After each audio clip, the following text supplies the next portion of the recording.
Hello and welcome to the Gooner Talk. Back again with you guys for another show, for another episode of our Tactical Breakdown podcast interview series in which I chat to an expert about a topic regarding Arsenal. And, well, we've got a lot to talk about today because the last time myself and Alvaro spoke, it was way before we even dreamt that Thomas Partey could be an Arsenal player. That has now happened. Alvaro, how are you doing, mate? You good? Very well, thank you. Very well. How are you?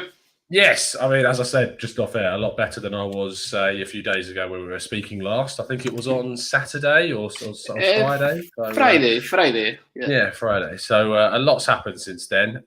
First of all, let's just get your initial reaction. Now Partey is an Arsenal player. Did this come to you as a surprise as much as it did to everyone else? I think that yes, because I couldn't see Arsenal splashing 45 million. Not because Arsenal didn't want the player, not because Thomas didn't want to move from Atletico de Madrid, especially to Arsenal, but the whole operation, yes, it was a little bit surprising because you tend to think that there is not a lot of money in world football at the minute, and every time you think that, you get proven wrong. What happened to me last week is that I thought that at some point clubs will stop spending, but the Premier League together has spent about $1 billion on signings, which tells you that probably this summer they are doing their last investment, possibly, before a huge football crisis hits football as well. So you're like next summer, we fast forward a year, you're not expecting to see it anywhere near that sort of spending? Well, the thing is that if we have no fans in the stands the whole season, all together with, let's say, for example, like sponsors not giving us much money, some contracts with the sponsorship being renegotiated as well, we may start having some sort of recession in football. So all this spending that I've seen on football, especially in Premier League this summer, to me responds to playing a free hit by the Premier League clubs, in the sense that they know that maybe this is the last summer when they can spend big. It's potentially like that, and they have done it just to differentiate themselves from the rest of the European clubs, and of course to get stronger and compete in the Premier League. The situation in which Thomas Partey joined Arsenal is thrown up a little bit of controversy, let's say, with the Spanish club. There was articles out by the Athletic which basically revealed that Atletico were not very happy with the way that Arsenal dealt with the situation.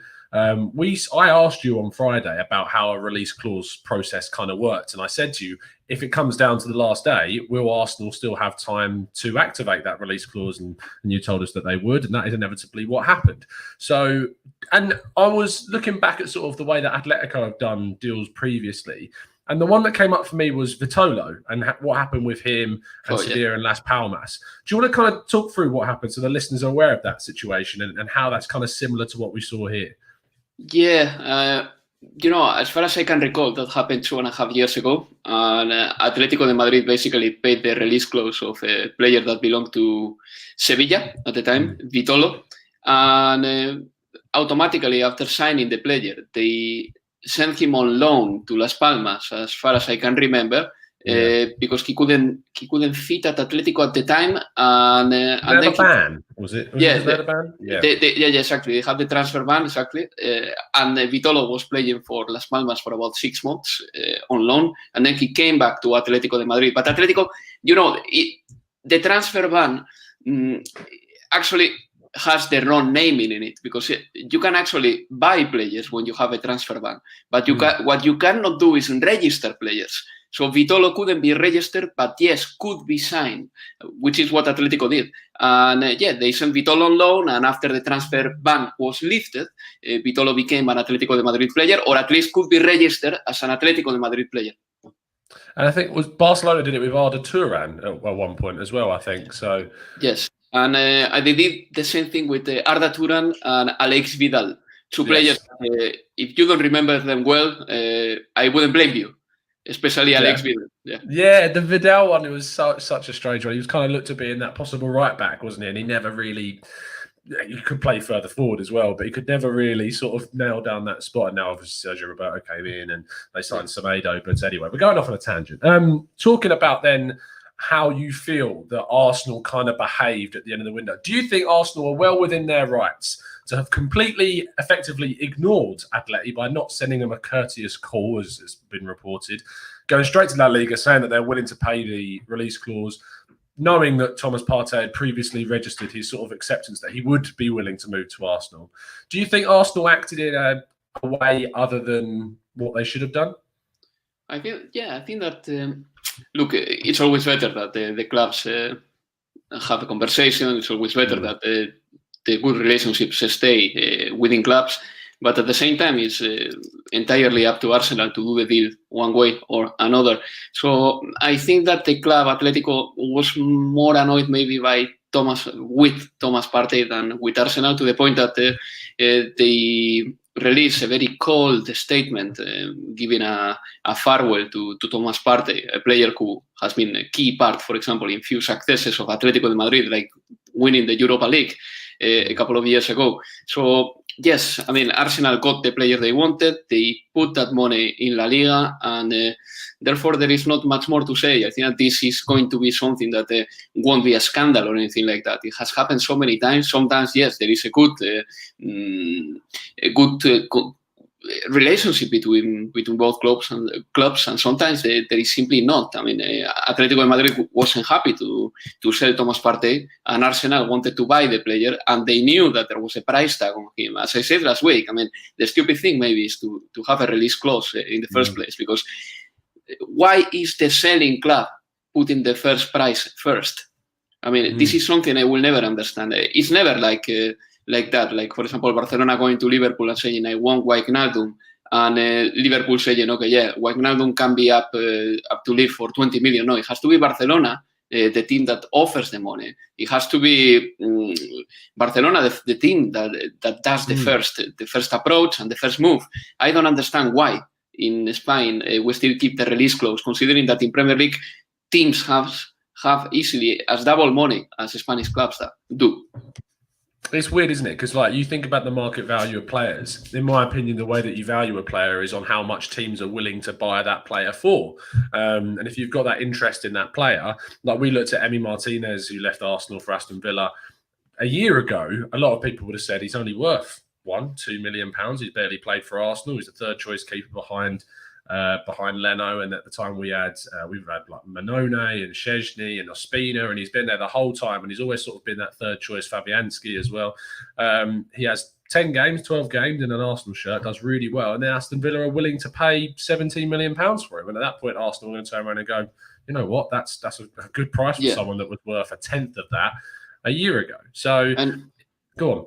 No, I agree with you. And I think that there are two things here. Number one, the release clause normally that the Spanish teams put on their players, normally they contemplate or they reflect the level of the player, as you said before with Emiliano Martinez, at that time when the contract is signed. Okay, but the player can get better or can get worse.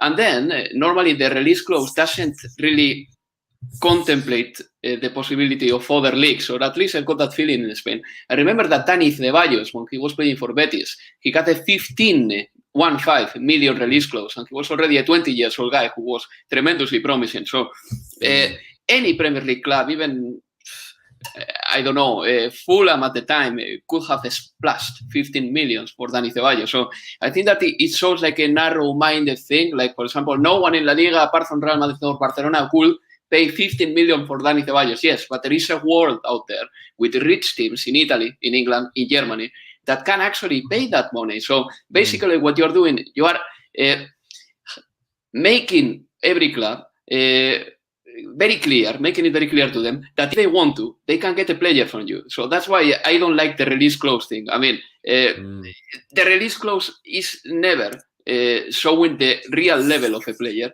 because, as I said before, I mean, it's a price tag agreed at the time of signing the contract or extending the contract, but the player can get much better. And then you are lost, you are gone. Your player will be gone for peanuts. And this is something that the Spanish clubs, they couldn't keep on affording to do. It was Neymar, I suppose, is one of the biggest examples as well. When obviously PSG came in, paid that release clause. The Barcelona, I assumed at the time, thought, well, no one's going to pay that amount of money, but actually they can, and they did. So yeah, it just kind of shoots yourself in the foot, doesn't it? And so clubs start to put ridiculous release clauses on players. I think Ceballos that you mentioned there, didn't he have like hundreds of £1 million worth of release clause when he moved to Real Madrid? I saw a report. Well, I don't remember his release clause, but of course, Real Madrid does that very well. I remember that Isco, the last time he extended his contract, he got a release clause up to 500 million. So, which is symbolic. Again, which is symbolic. No one is going to pay 500 million, but if an offer, let's say, in the region of 75 comes for Isco, Real Madrid will accept it. So, why would you put that release clause in the first place? It's just something from the past. It's something that has to disappear. And with Thomas Partey, I think that 45 million is about right. Yes. But maybe if Thomas Partey wouldn't have had that release clause, 45 million, maybe Arsenal would have paid 51 or 52 as well. Yeah. So maybe Arsenal could have been able to put some more money on that table. Yeah, of course. And it weakens the position of Atleti because they didn't want to sell him and they had to because of what happened. Let's kind of talk about him as a player and then what Arsenal fans can kind of expect of him integrated into the Arsenal team. Sticking with the Atleti side of things, I was reading an article this morning that talked about how Thomas Partey previously was linked to Arsenal 2 years ago. And one of the things that excited him about coming to Arsenal 2 years later is that now Mikel Arteta is in charge. Apparently part of the conversation that went on between Partey and Arteta was Arteta said to Partey that he's going to allow him to be more expressive, that he will not be as rigid in terms of how his responsibilities in the lineup. Do you think that the Partey that we see at Atleti, which is a very good, disciplined, knows exactly what his job is, plays the role that Simeone wants him to, do you think there's more to come from Partey from the role that he simply played in Madrid? I think so. I think that every midfielder, when plays for Simeone, has an inhibition that comes from the strong tactical rules that Simeone has in the midfield. And that, in my opinion, has slowed down the progress of Koke and especially Saúl at Atlético de Madrid. I think that Thomas, despite all those inhibitions, have shown a lot of potential. He has a really good long-range shot, in my opinion. His best. There are two skills that stand out with Thomas. Number one is the fact that if you give him the ball, he doesn't lose it, and that was very valuable for Atlético de Madrid when beating Liverpool at Anfield. He was by far the best player at Atlético de Madrid that night, altogether with Llorente, who scored 2 goals. And there is another thing that Thomas does very well. He does this low-range, mid-distance pass to break a pressure line that can be tremendously beneficial for Arsenal, especially if Arsenal is going to insist, that I'm sure that they will, in playing from the back. Thomas is capable of giving vertical passes, 20-meter long, 15-meter long, enough to break one line of pressure, and that's gonna be an upgrade on Granit Xhaka, because I don't think that Granit Xhaka can exactly do that. When he does it, it's hit and miss. He may get it right or he may get it wrong. With Thomas Partey, normally you know that he's going to get that pass right. I think when you look at what Granit Xhaka does, and I'm a big fan of the Swiss midfielder, he's exceptionally good at sort of linking the centre of the park to the wide areas, spraying the ball right and left to the fullbacks that have usually pushed up. He does sometimes try to play those, as you say, those centre passes to break that press. The difference is because there's not really anyone on the Arsenal side that does that. A lot of the pressure is on Xhaka to be that passer from deep. Now, the way you said he's an upgrade on Xhaka, does that kind of mean that you expect him to replace him, or you expected him to play with him in this Arsenal setup? He could play with Granit Xhaka. With Xhaka, I don't have any doubt about that.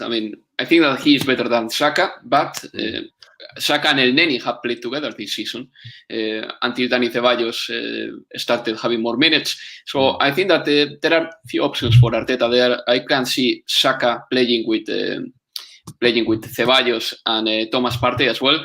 And the big question now is that whether I think that he will, but whether Mikel Arteta will keep the 3-man centre back, because I think that he was working under Guardiola for a long time. He was working under Wenger for a long time, and Wenger and Guardiola normally have used 2 centre backs and 2 full backs. And I think that Mikel Arteta is basically has learned a lot from those sources. So I think that naturally Mikel Arteta could play with 2 centre-backs too. But at his arrival at Arsenal, he realized that he needed perhaps to reinforce that area, strengthen it with 3. So if he thinks at some point that the defense is sorted and that Saka, Partey and Ceballos can offer like a proper defensive line in midfield, maybe there is then a room for the 3 of them playing. Yeah, I think we identified that issue. Paul Merson spoke about it, I think it was about a year ago, the quote that he used about it saying that the only reason a team goes to a back 3 is because they're not good enough to play in a back 2. That's the basic reason as to why. And I think that you look at David Luiz, and he is certainly someone that like really kind of flourishes in a back 3, and when he's playing in a back 2, he can get isolated and mistakes are made. We saw against Sheffield United when they went with a back 4 with Gabriel and David Luiz playing together, and then you have Bellerin and Tierney either side of it. But the thing what Arteta's kind of managed to do is play quite fluidly, that when we're in the defensive third of our own half, actually we kind of switch back to that back 3 with one of the defenders, I think it was one of the midfielders, El Neni, was dropping into the right centre-back slot quite a lot during that game. And so there's that fluidity of the team. Now, the formation-wise from Atleti, and correct me if I'm wrong, but most of the time when I see Atleti play, it's in a 4-4-2 with kind of 2 strikers up top. It's the moment we're seeing it with Suarez, or Costa, or who's the other striker that's playing up top with him? João Felix. Yeah, João Felix. So yeah. when we're looking at those 2, and you're talking about Partey playing those passes through the press, he's got 2 targets typically. Now with Arsenal, you're not going to have 2 up top. We're going to be playing with 3, which is usually meaning that Lacazette or Nketiah is going to be playing as that sole striker, or Aubameyang, depending on what he decides to do, plays through the middle. Do you think that having just 1 central striker inhibits Partey's ability to play those passes through the centre of the pitch with only that 1 target there? Do you think that will inhibit in a minute just having the 1 target? That's a very good question, actually. I didn't think about that, but not necessarily. I think that what may inhibit Thomas Partey's best skills is the fact that he doesn't have any midfielders ahead of him, not necessarily strikers, because I think Aubameyang or Lacazette or whoever plays up front, Saka, Willian, they're going to be reasonably far from Thomas Partey. And when I meant that deep pass that he was doing through the center, normally he was doing those passes either to the number 10, and Arsenal doesn't have a number 10, or to another midfielder. So I don't know if that's going to happen. I think that potentially could happen, but Thomas and the strikers of Arsenal, they are going to be quite far away, I believe, in Arsenal system. So, and I don't know if Thomas Partey has a great long-range pass. I think that he's got a better mid-range pass. So I'm not too sure about that. I think that the best thing that can happen to Thomas Partey, just trying to answer this question, is that he's surrounded by midfielders rather than with the strikers very far away. Strikers that he has to find with a long pass, because Thomas' skills are better when he's slightly surrounded with players not very close to him, but definitely at a reaching distance of him. So if Ceballos or Saka or let's say maybe Bukayo Saka, if he plays more central, are 10, 15 meters away from him, I think that could be the perfect formation for Thomas Partey to give the ball very rapidly to the midfielders so they can create in the final third. Yes, I think that would be his preferred position and his preferred scenario. We talked a lot about on the last show that Ceballos and the kind of role that he's changed to playing deeper and being sort of a 6'8" type of player in that position, getting back and actually putting in more tackles than Granit Xhaka was next to him in that 3-4-3. And we touched on how when he was at Betis, he played in a more free, advanced role, sort of playing those incisive passes between the lines, setting up the likes of Ruben Castro, etc.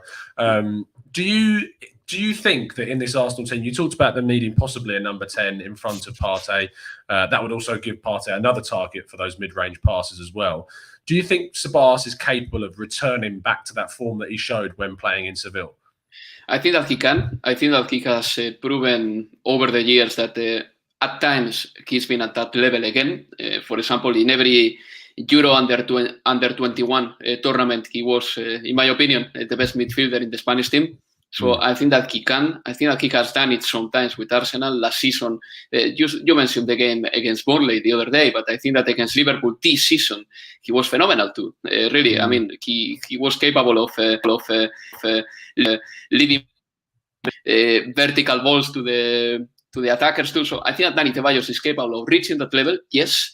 I also believe that he is a player that needs a little bit of panorama in front of him than you may think. So, for example, if you put him very close to the box, to the opponent's box, I believe that you are cutting the wings of Dani Ceballos because sometimes he prefers to have like 40 meters ahead of him rather than the final third or 20 meters where he can shoot or produce a goal assist. I think that Dani Ceballos prefers to play a bit deeper too. And I believe that Mikel Arteta knows that and he's using him in the right way. He's not using him like some sort of Riquelme, to put it some sort of way, because Arsenal doesn't play like that. Dani Ceballos is not that player. He's just like a more technical version of Harry Winks. So I think that Dani Ceballos, yes, is playing in the right place, and he will show his level, yeah, for sure. And the fact that Luis Enrique, the Spanish national manager, likes him as well and is giving him caps non-stop, I think that's going to go in the benefit of his self-confidence as well. Dani Ceballos is playing for Arsenal and he's playing for Spain, and he will end up feeling important in these teams. I'm pretty sure about that. Last thing to touch on before we wrap things up is kind of transition from La Liga to the Premier League. Now, the best case study, I suppose, we've got, who's a midfielder that played in a deep position for Atleti, moved to the Premier League, is Rodri, moved to Manchester City.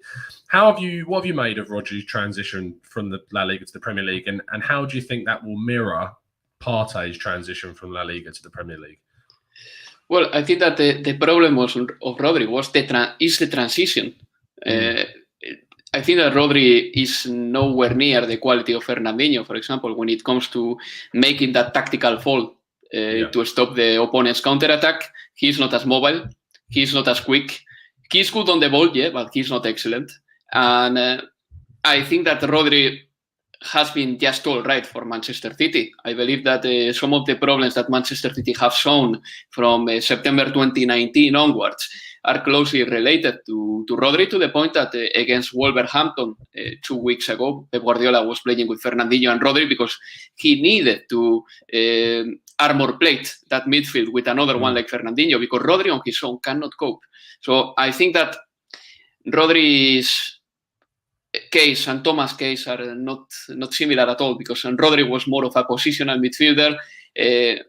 Even at Atletico de Madrid, in my opinion, he sometimes shown that he needed a lot of help from Saúl and Koke to carry the ball forward. And Thomas, on his own, he can do more. I think that Thomas is the kind of player that if the game gets very physical or if the pressure of the opponent gets unbearable for anybody, Thomas is the player who can actually get that ball and say, give it to me because I'm going to do the right thing, or I'm going to keep it. And again, he did it at Anfield against Liverpool. The rest of Atletico de Madrid players, whenever they had the ball at their feet, the ball was burning, but Thomas Partey was feeling right having that ball. And I think that is a massive difference. And I also believe that if Arsenal, for any reason, lets the opponent have a counter-attack, or Arsenal gets exposed to transitions, Thomas Partey is going to be a better fit than Rodri to tackle those transitions or to stop them. Last question then. Arsenal have kind of always, when they use their transfers, have struggled to find players that would get into the other teams in the league, like City, like Liverpool, and they usually bring in players that wouldn't be getting into those 11s. And when you see those hilarious combined 11s put out by some journalists, Arsenal players rarely ever feature in those matchups. Partey, in my opinion, changes that. I can't see a Premier League team that Partey doesn't get into right now. And very simply, I want to know, is there a better deep centre midfielder in the Premier League right now than Thomas Partey? That's a great question. I think Fabinho is a very good one too. And I believe that since Fabinho has been involved in better quality games than Thomas Partey, in the sense that he's been playing in the Champions League final, he has won a league trophy, I would say that Fabinho is still on top of him, not for any particular reason, but basically because he has played more high-profile games than Thomas Partey, and he has played well in them. But apart from that, I did like Matic when he played for Chelsea. I think that Matic now at Manchester United is not the player he was 4 or 5 years ago. So Thomas is a better player than Matic, definitely. And I cannot think of any better, let's say, number 5, as you called him before, than Thomas Partey in Premier League. Maybe Fabinho. That's it, really. Yeah, so as I say, it's nice for Arsenal to be getting in a player that does compete with those other Premier League teams, and it's putting Arsenal on that closing that gap that we've been talking about for so long with Arsenal, with the teams that are above them. Massive thank you, Alvaro, for coming on today. Really appreciate your time, mate. No problem, mate. Don't panic. I mean, you've got the goalkeeper, you've got a good holding midfielder, you've got a tremendous finisher like Aubameyang. You're going to do fine, man. Yeah. Do you think we're getting top 4? I'm going to put you on the spot now. Top 4, is it on? It's a big possibility. I really think it is a big possibility this season. I mean, on the basis of what Arsenal is doing in the direct duels with teams like Liverpool, for example, or an FA Cup semi-final, Arsenal has proven that they are competitive, man. And still, you are being competitive now. In those games that last season were just finishing with a draw, like the other day against Sheffield United. Now you are winning those games. So I'm tremendously positive with Arsenal. Yes, winning the title, I don't think so. But finishing top 4, yeah, you can do it, man. Baby steps, I think. Baby steps. We'll get there one day. Maybe in my lifetime. We'll have to wait and see. Thank you again. I'm going to sit back now and enjoy watching La Roja over the course of the international break. Enjoying seeing Ceballos in there. And have you got any plans for the break? Watching Spain? Anyone else? No, I'm going to watch Spain, definitely. And Dani Ceballos is very likely to play because, as you know, Thiago Alcantara tested positive for COVID-19, so he is not in the squad. And Fabian Ruiz, Napoli's attacking midfielder, may not travel with the Spanish camp because you know what happened at Napoli. They had an outbreak of cases in Genoa. Napoli has been affected. So I think that Dani Ceballos is going to play a few games for Spain. So really, I'm looking forward to it. Looking forward to it. Definitely have to check that out. You can find Alvaro on Twitter at Alvaro_Romeo. Make sure you go and check him out. I'm sure we'll catch up with him in a few months' time. We can reflect on how Partey has integrated into the Arsenal team and the Premier League. We'll see you again very, very soon. Please drop a like on the video and subscribe to the channel if you're new to it. Where have you been? But please make sure you hit that notification bell as well so you never miss a show. We'll see you again very, very soon. And as always, up the Arsenal.